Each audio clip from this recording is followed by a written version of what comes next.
This is 8 member trip to Kerala. మీరు పోయింది 7 మందేనా? అవునరా, మేము 7 మందే, కానీ మాతో పాటు దరిద్రం అనేది కూడా ఉంటుందిలే, దాంతో కలిపి 8 మంది. మలయాళంలో మాట్లాడాలా ఏం అర్థం కాలేదు.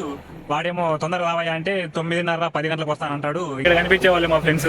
ఇక్కడ కారు రిపేర్ తెచ్చాము, ఆడు చూస్తే వాడు ఓపెన్ చేయలేదు షాప్ లింగా. వీడైతే నిద్రపోతానే ఉన్నాడు. వామిటింగ్ బ్యాచ్ అనమాట. వీడు ఏం బ్యాచ్ వానికే తెలియదు. బ్రేక్ బెడ్ అరిగిపోయినాయంట, దాన్ని మళ్ళీ కొత్త వేస్తున్నారు. గ్యారేజ్ లోకి వచ్చేలకి మా వాడు వరదరాజు మొన్నారు అయిపోయినాడు. దానికి రిపేర్ అంతా అయిపోయింది. As of now we're out of దరిద్రం. ఈ లొకేషన్ కి వచ్చిన రూమ్ ఎత్తుకోవాలంటే దానికంటే పెద్ద పంచాయతీ అనేది ఏందన్నారు. చాలా విసుగు పుట్టిసారి ఇట్లా ఇంటికి వచ్చిన అయితే అసలు చాలా వ్యక్తి పుట్టే పంచాయతీ. దిస్ ఈజ్ వర్కలా క్లిఫ్ అనమాట. క్లిఫ్ అంటే ఏంటంటే ఇదే ఇదే క్లిఫింగ్. క్లిఫ్ అంటే ఏం చెప్పు? క్లిఫ్ అంటే వాంచి ఉండదు. క్లిఫ్ అంటే ఇదే. అలా మరి కథలు కథలు ఏమన్నారు బయట అమ్మాయికి ముసుగేసి పోతున్నట్టున్నారు. ముసుగు వీరలేవార ముసుగు తీసి మాట్లాడురా.